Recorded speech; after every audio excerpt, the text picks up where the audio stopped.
School going students के ऊपर research की गई कि जिन बच्चों को इंतखाब की आज़ादी दी गई, यानी पावर ऑफ चॉइस दिया गया, उन बच्चों की 30 से 35% जो परफॉर्मेंस थी वो बढ़ गई। यानी इंतखाब की जो पावर होती है, ये बड़ी पावर ऑफ चॉइस बड़ी अहम। यहाँ गलती क्या करते हैं, आपकी जो बातें हैं उसमें मुझे क्या गलती नजर आ रही है, मैं उसको एक्सप्लेन करता हूँ। पावर ऑफ चॉइस का मतलब ये हरगिज़ नहीं है कि बच्चा जो दिल चाहे तुम कर लो, अपने हिसाब से जो है ना चूज़ कर लो, हम आपकी बात मानने को तैयार हैं।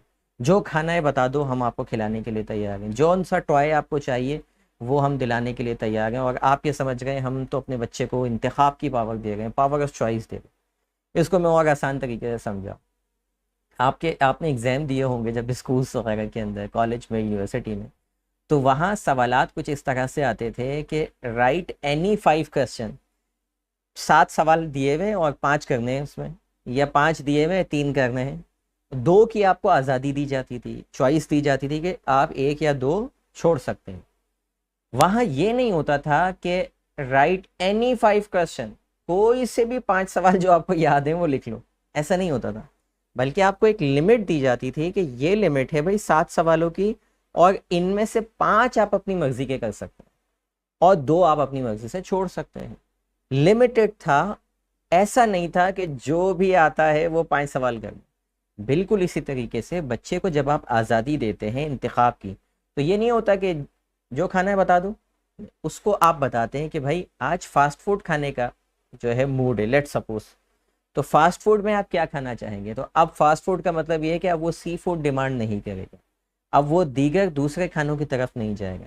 आज आपका आइसक्रीम खाने का मूड होगा, आप कहते हैं यार बच्चों से लेकर ही जाना है बच्चों को, तो इनसे भी इनकी राय ले लेते हैं। बेटा बाहर जाना है आज, बताएं कहाँ चलें। अब वो बोल रहा है मुझे सिंदबाद जाना है। आप बोलो भाई मुझे तो आइसक्रीम जाना था खाने, वो तो मुझे अगले राउंड अबाउट पे मिल जाती है, अब इसको मैं इतनी दूर कहाँ लेके जाऊँ। आपने सवाल ही, आज़ादी ही गलत दी। आप उससे ये कहते हैं कि बेटा हमारा आइसक्रीम खाने का आज प्लान है, आप बताओ कहाँ से आइसक्रीम खाना आप चाहेंगे और जो करीब भी हो। अब क्या है कि आपने उसको लिमिट भी कर दिया और उससे ये अहमियत भी दे दी कि वो ये डिसाइड करे। और उसके बाद फिर आप जो है वो 2-3 ऑप्शन रखें तो आप उस पर निगोशिएट भी कर सकते हैं कि बेटा ये वाला ऑप्शन तो हम लास्ट टाइम ही गए थे, क्यों ना हम इस वाले पे चले जाए गए। बच्चा बोलेगा यस, जैसे ही उसने यस कहा इसका मतलब ये है कि आपने उसको आज़ादी भी दे दी, उसकी बात भी मान ली, और उसको ये एहसास डेवलप हुआ कि मेरी कुछ वैल्यू है। और वो ये फैसले देखिए, छोटे छोटे छोटे ये जो फैसले होते हैं ना घर में, सब्जी लाते वक्त, पढ़ाई करते वक्त, खाना खाते वक्त, ये छोटे छोटे फैसले ही बच्चों को बड़े फैसले करना सिखाते हैं। अगर आज आप उनको ये छोटे छोटे फैसले करने की आज़ादी नहीं देंगे, या आज ही आप उनको बेलगाम घोड़े की तरह छोड़ देंगे, ये दोनों ही सूरत में बड़े नुकसान दें। हमारे साथ लोगों का अलमिया ही यही है कि हम 2 कैटेगरी में फाल करें।